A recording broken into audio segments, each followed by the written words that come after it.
33 സമയം. ഇനി വളരെ കുറച്ച് സമയം മാത്രമാണ് ഇന്നത്തെ ദിവസം കൂടി കടന്നു പോകാൻ അവശേഷിക്കുന്നത്. അതിനുള്ളിൽ അതല്ല അമൽ, ഇതൊരു വല്ലാത്തൊരു മോശം സന്ദേശമാണ് ശരിക്കും കേരളത്തിലെ ജനങ്ങൾക്ക് കോൺഗ്രസ് നേതൃത്വം ഈ നൽകിക്കൊണ്ടിരിക്കുന്നത്.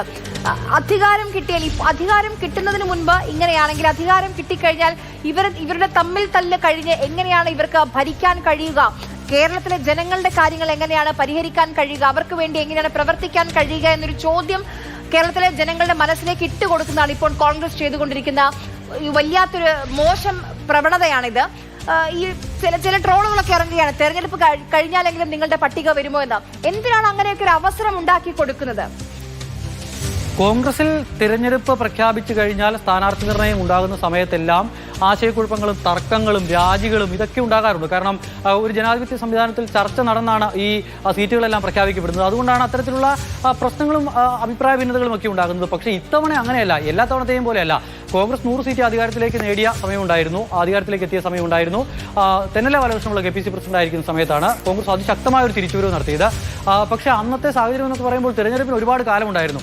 അന്ന് സ്ഥാനാർത്ഥി പ്രഖ്യാപനം നടന്നത് പോലും ഏകദേശം പൂർത്തിയായത് തിരഞ്ഞെടുപ്പ് പ്രഖ്യാപിച്ച് 2 ആഴ്ച കഴിഞ്ഞാണ്. പക്ഷേ അതുപോലെ അല്ല ഇപ്പോഴത്തെ സാഹചര്യം. എല്ലാ തവണത്തെ തിരഞ്ഞെടുപ്പിലും കുറച്ചൊക്കെ വൈകിയാലും ചർച്ചയുണ്ടായാലും ഇച്ചിരി ബഹളങ്ങളൊക്കെ ഉണ്ടായാലും കുറച്ച് ആളുകളൊക്കെ രാജിവെച്ചാലും ഒന്നും കോൺഗ്രസിനെ അത് ബാധിക്കില്ല. കോൺഗ്രസ് ഒരു ആവേശത്തിന് പുറത്ത് ആളുകൾ അവസാന സമയമാകുമ്പോൾ അങ്ങ് ആ പ്രവർത്തന രംഗത്തേക്ക് സജീവമായി ഇറങ്ങി പല ജയിക്കാൻ കഴിയുന്ന സ്ഥലങ്ങളിലെല്ലാം ജയിക്കുന്ന ഒരു പതിവ്. അങ്ങനെയാണ് കോൺഗ്രസിന്റെ ഒരു പ്രവർത്തന രീതി. പക്ഷേ ഇത്തവണത്തെ പ്രശ്നം എന്ന് പറയുന്നത് വിരലിലെണ്ണി ദിവസങ്ങൾ കാത്തിരിക്കുകയാണ് പോളിംഗ് ബൂത്തിലേക്ക് പോകാൻ. അങ്ങനെയുള്ള സമയത്താണ് ഇത്തരത്തിലൊരു പ്രതിസന്ധി സൃഷ്ടിക്കുന്നത്. പലരും കന്നി അംഗത്തിന് ഇറങ്ങുകയാണ്. അവർക്കൊക്കെ പലരും സ്വന്തം വീടുള്ള സ്ഥലങ്ങളിൽ അങ്ങനെ മണ്ഡലത്തിൽ പരിചിതനാകേണ്ടതുണ്ട്. ഈ നേതാക്കൾക്ക് വീടുകൾ കയറി വോട്ട് ചോദിക്കേണ്ടതുണ്ട്. അതിനൊക്കെ സമയം ഇങ്ങനെ കുറഞ്ഞുകൊണ്ടിരിക്കുകയാണ്. അത് മാത്രമല്ല, പേരാവൂരിലെ കാര്യം നോക്കൂ. പേരാവൂരിൽ സണ്ണി ജോസഫ് ആണ് സ്ഥാനാർത്ഥി, KPCC അധ്യക്ഷനാണ്, കേരളത്തിലെ മുഴുവൻ സംഘടനാ സംവിധാനവും ചലിപ്പിക്കേണ്ട വ്യക്തിയാണ്. അദ്ദേഹം എത്ര ദിവസമായി ഡൽഹിയിലാണ്. സ്വന്തം മണ്ഡലത്തിലേക്ക് സ്ഥാനാർത്ഥി പ്രഖ്യാപനം കഴിഞ്ഞതിന് ശേഷം അദ്ദേഹത്തിന് പോവാൻ കഴിഞ്ഞിട്ടുണ്ടോ? ഇല്ല. എന്തൊരു പരാജയമാണത്.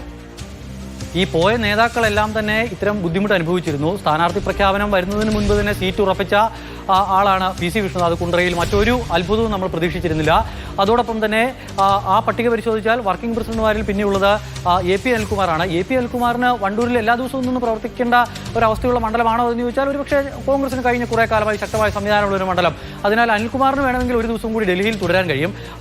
രമേശ് ചെന്നിത്തല ഈ ചർച്ചകളൊക്കെ അവിടെ നടക്കുമ്പോൾ തന്നെ പേര് പ്രഖ്യാപിച്ചു. ചെന്നിത്തല സ്വന്തം മണ്ഡലത്തിൽ ഇറങ്ങി പണി തുടങ്ങിയിട്ടുണ്ട്. പക്ഷേ മറ്റുള്ള ആളുകൾക്ക് അവിടെ നിന്നും വരാൻ കഴിയുന്നില്ല. സണ്ണി ജോസഫിന് വരാൻ കഴിയുന്നില്ല എന്നുള്ളത് പ്രധാനപ്പെട്ട ഒരു പ്രശ്നമായി നിൽക്കുന്നു. പറവൂർ VD സതീശന് വന്നിറങ്ങാൻ കഴിയുന്നില്ല. പറവൂരിൽ VD സതീശന് ശക്തമായ ഒരു മത്സരം കൊടുക്കാനാണ് നിലവിൽ കൈപ്പമംഗലത്തെ MLA ആയ ടൈസൺ മാഷെ അവിടെ കൊണ്ട് മത്സരിപ്പിക്കുന്നത് CPI.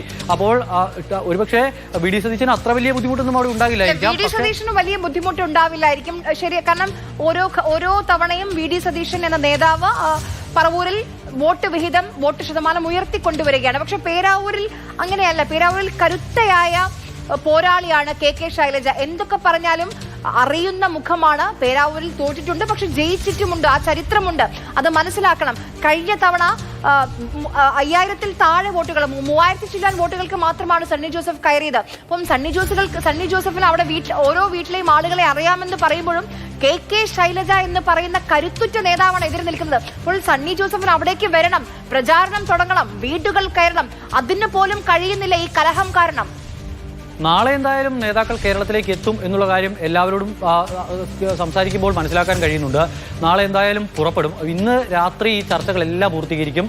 അതിനുശേഷം നാളെ രാവിലെ ഒരു പ്രഖ്യാപനം ഉണ്ടാകുമെന്ന ആത്മവിശ്വാസം പറയുകയാണ്. ഇനിയിപ്പോൾ ഇന്ന് രാത്രി ഇല്ല എങ്കിൽ നാളെ രാവിലെ ആ പ്രഖ്യാപനം ഉണ്ടാകുമെന്ന ആത്മവിശ്വാസം സംസാരിക്കുന്ന നേതാക്കൾ. പക്ഷേ ഈ ആത്മവിശ്വാസം പങ്കുവയ്ക്കുമ്പോഴും അന്തിമ ധാരണയിലേക്ക് എത്താൻ കഴിഞ്ഞിട്ടില്ല എന്നൊരു പ്രശ്നം നിലനിൽക്കുകയാണ്. K.സുധാകരനിൽ തട്ടി ചർച്ച നിൽക്കുന്നു എന്നുള്ളത് തന്നെയാണ് ഇപ്പോഴത്തെ ഒരു പ്രശ്നം. K.സുധാകരന്റെ കാര്യത്തിൽ മല്ലികാർജ്ജുൻ ഖാർഗെ സ്വീകരിച്ച നിലപാട് തിരുത്തിക്കാൻ ഒരു ശ്രമം കേരള നേതൃത്വത്തിന്റെ ഭാഗത്തു നിന്നും ഉണ്ടാവുകയാണ്. ആ നിലപാട് ഖാർഗെ തിരുത്തിയാൽ അധികം വൈകാതെ പ്രഖ്യാപനമുണ്ടാകും. അധികം വൈകാതെ എന്ന് പറയുമ്പോൾ ഇന്നത്തെ ദിവസം കഴിയാൻ വളരെ കുറച്ച് മാത്രമാണ് അവശേഷിക്കുന്നത്. ഇനിയിപ്പോൾ അവിടുന്ന് തീരുമാനം വന്നാൽ അതൊരു പട്ടികയാകേണ്ടതുണ്ട്. ആ പട്ടികയിൽ ഭൂരിഭാഗം പേരുകളും 40 പേരെയാണ് ഇനി പ്രഖ്യാപിക്കാനുള്ളത്. അതിൽ ഭൂരിഭാഗം പേരുകളുടെയും കാര്യത്തിൽ തീരുമാനമായിട്ടുണ്ട്. ഈ തീരുമാനമാകാത്ത ആളുകളുടെ പേര് കൂടി ആ പട്ടികയിൽ ഉൾപ്പെടുത്തി ആ പട്ടിക AICCയുടെ ഗ്രൂപ്പിൽ വന്നാൽ മാത്രമേ ആളുകൾക്ക് ഈ സീറ്റ് ഉറപ്പിച്ച് പുറത്തേക്ക് ഇറങ്ങി പ്രവർത്തിക്കാൻ കഴിയൂ. ഏറ്റവും പ്രധാനപ്പെട്ട ഒരു കാര്യം, കോൺഗ്രസിന്റെ ഒരു സ്ഥാനാർത്ഥി പട്ടിക അല്ലെങ്കിൽ ആരുടെ ആണെങ്കിലും പോട്ടെ, ഒരു രാഷ്ട്രീയ പാർട്ടി ഒരു സ്ഥാനാർത്ഥി പട്ടിക പ്രഖ്യാപിക്കുന്നത് അർദ്ധരാത്രിയിലേക്ക് ആകുന്നത് എന്തൊരു പ്രശ്നമാണ്. ഇപ്പോൾ സ്ഥാനാർത്ഥി അതാണ് ഞാൻ നേരത്തെ പറഞ്ഞത്. ഈ രാത്രി വൈകി സ്ഥാനാർത്ഥി പട്ടിക ഇപ്പൊ ഈ നിമിഷം പട്ടിക വരികയാണെങ്കിൽ എന്തൊക്കെ ട്രോളുകൾ ഉണ്ടാകും. ഈ പൊട്ടിത്തെറി കുറയ്ക്കാൻ മനുഷ്യന്മാരൊക്കെ ഉറങ്ങുന്ന സമയമാണല്ലോ, അതുകൊണ്ട് പൊട്ടിത്തെറിയൊക്കെ കുറയ്ക്കാൻ വേണ്ടിയാണ് രാത്രി വൈകി ഇറങ്ങുന്നത്. അങ്ങനെയുള്ള ട്രോളുകൾക്കും പരിഹാസങ്ങൾക്കും ഒക്കെ വഴി വെച്ചു കൊടുക്കുകയാണ് ഈ കലഹവും പരിഭവവും പിണക്കവും പൊട്ടിത്തെറിയും ഒക്കെ. ട്രോളുകൾ പിന്നെ അങ്ങനെയാണെന്ന് കരുതി ചിരിച്ചൊഴിവാക്കാം. പക്ഷെ അതിനും അപ്പുറത്തേക്ക് ഒരു സ്ഥാനാർത്ഥി പ്രഖ്യാപനം നടന്നിട്ടുണ്ടെങ്കിൽ ആ പട്ടികയിൽ ഉൾപ്പെടുന്ന പ്രമുഖരുടെ പ്രതികരണം തേടുന്ന ഒരു പരിപാടി മാധ്യമപ്രവർത്തകർക്കുണ്ട്. ഇന്നിപ്പോൾ സ്ഥാനാർത്ഥി പ്രഖ്യാപനം നടന്നാൽ ശബരിയാണ് നേമത്തെ എന്നുള്ള കാര്യം ഏകദേശം ഉറപ്പിക്കുന്നു. ശിവകുമാറാണ് എന്നുള്ള കാര്യം അരുവിക്കരയിൽ ശിവകുമാറാണ് എന്നുള്ള കാര്യം ഉറപ്പിക്കുന്നു. അങ്ങനെ ഉറപ്പിച്ച സ്ഥാനാർത്ഥികളെ ഈ പാതിരായ്ക്ക് പോയിട്ട് ശബരിനാഥിന്റെ ബൈറ്റ് എടുക്കാനോ പ്രതികരണം കേൾപ്പിക്കാനോ അല്ലെങ്കിൽ സ്ഥാനാർത്ഥിയായി പ്രഖ്യാപിച്ച ശബരിനാഥിന് ഈ നട്ടപ്പാതിരിക്ക് ഒരു സ്വീകരണം കൊടുക്കാനോ അവിടുത്തെ പ്രവർത്തകർക്ക് കഴിയുമോ എന്നുള്ളതാണ് ഏറ്റവും പ്രധാനപ്പെട്ട ചോദ്യം. അപ്പോൾ നാളെ രാവിലെ വരെ വെറും വേസ്റ്റായി പോവുകയാണ്.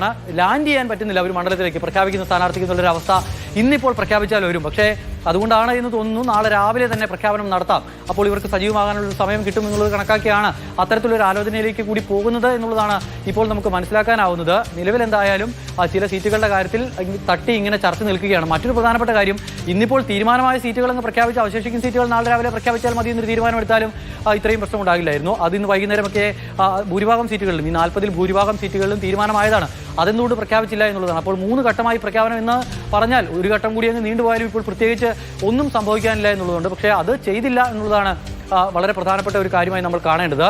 ഇപ്പോഴെന്തായാലും അന്തിമഘട്ട ചർച്ചകളിലേക്കൊക്കെ കടക്കുന്നു എന്ന് പറയുന്നു. നാളെ രാവിലെയെങ്കിലും പ്രഖ്യാപനം ഉണ്ടാകുമെന്ന് കോൺഗ്രസുകാർ പ്രതീക്ഷിക്കുകയാണ്. അതിലേക്ക് എത്താൻ എന്താണ് തടസ്സം എന്നുള്ള കാര്യത്തിൽ ഇപ്പോഴും വ്യക്തതയില്ല. വി ഡി സതീശൻ പ്രതികരിക്കുന്നു. സാധാരണ നിലയിൽ വി ഡി സതീശനോട് പ്രതികരണം തേടുമ്പോൾ ഇങ്ങനെയല്ല പ്രതികരിക്കുന്നത്. ഇത് വളരെ കൂളായി പ്രതികരിച്ച് പോകുന്നു. പക്ഷേ ഒരു തീരുമാനത്തിലേക്ക് എത്താൻ കഴിയാത്തതിൻ്റെ അന്തിമധാരണയിലേക്ക് എത്താൻ കഴിയാത്തതിൻ്റെ ഒരു ആത്മവിശ്വാസക്കുറവ് വി ഡി സതീശന് മുഖത്ത് പ്രകടമാണ്. മസൂൻ മിസ്ത്രിയാണെങ്കിൽ എന്നോടൊന്നും ചോദിക്കേണ്ട, അവിടെ പോയി വി ഡി സതീശനോട് ചോദിക്കും എന്നുള്ള കാര്യത്തിൽ പ്രതികരണം നടത്തി ബാലുവിനെ മടക്കി അയക്കുന്നു. അത്തരത്തിലാണ് നേതാക്കന്മാരുടെ പ്രതികരണം ഉണ്ടാകുന്നത്. ഇനിയിപ്പോൾ എപ്പോൾ പ്രഖ്യാപനം ഉണ്ടാകും എന്നുള്ളത് കാത്തിരുന്ന് കാണണം. ഇന്നിപ്പോൾ എന്തായാലും 12 മണി കഴിഞ്ഞ് 11:41 സമയം, വളരെ കുറച്ച് സമയം മാത്രം അവശേഷിക്കുകയാണ്. അപ്പോൾ അതിനുള്ളിൽ പ്രഖ്യാപനം വരുമോ എന്നുള്ളതാണ് കണ്ടറിയേണ്ടത്. ഇല്ല എങ്കിൽ ഈ സ്ഥാനാർത്ഥികളൊക്കെ ആയിട്ടുണ്ട് എന്നുള്ള കാര്യം സമയം, അതായത് ഈ പകലും ഈ രാത്രിയും കടന്നു പോകാൻ പോവുകയാണ്. സമയം 11:45 ആകുന്നു. ഇനി ഈ ദിവസം അവസാനിക്കാൻ, ടെക്നിക്കലി അവസാനിക്കാൻ എന്തായാലും 15 മിനിറ്റ് കൂടി മാത്രമേ ബാക്കിയുള്ളൂ. അപ്പോൾ ഇന്ന് ഇനി 15 മിനിറ്റിനുള്ളിൽ യോഗമൊക്കെ പൂർത്തിയായി കോൺഗ്രസിന്റെ ഒരു സ്ഥാനാർത്ഥി പട്ടിക വരുമോ എന്നുള്ള കാര്യത്തിൽ ഉറപ്പില്ല.